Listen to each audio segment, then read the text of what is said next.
Sveiki, aš esu Neringa ir yra net 100 priežasčių, kodėl aš esu verta tapti profesionalia atostogautoja. Kasmet parašau po kelis šimtus įvairiausių tekstų ir straipsnių, kurių didžioji dalis yra publikuojami didžiausiuose Lietuvos naujienų portaluose. Nepatikėsite, bet sugebu savo lagaminą susikrauti per 20 minučių. Esu labai komunikabili ir galiu užkalbinti bet kokį žmogų. Esu drąsi ir sugebu gerai atrodyti net 3000 metrų aukštyje. Bent jaučiuosi, kad gerai atrodo. Esu apkeliavusi pusę Europos. Italija, Prancūzija, Anglija, Slovenija, Šveicarija, Vokietija, Lenkija, Latvija, Estija. 2 metus nebuvau tikrų atostogų, tad aš jomis sugebėsiu pasimėgauti taip, kaip šiomis apsismų sultimis.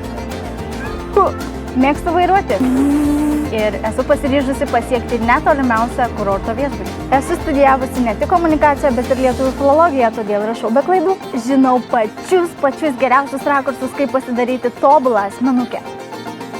Gebu šokti net ir tada, kai neskamba muzika. Vienu metu sugebu atlikti kelis skirtingus darbus ir atlikti juos gerai. Kad ir kur bekeliaučiau, visada prisimenu savo kolegom parvežti gardžiausių lauktuvių. Kaip ir kiekviena moteris, dievinu grožio procedūras. Bet svarbiausias priežastys, kodėl aš esu verta tapti profesionalia atostogautoja, yra tai, kad aš noriu.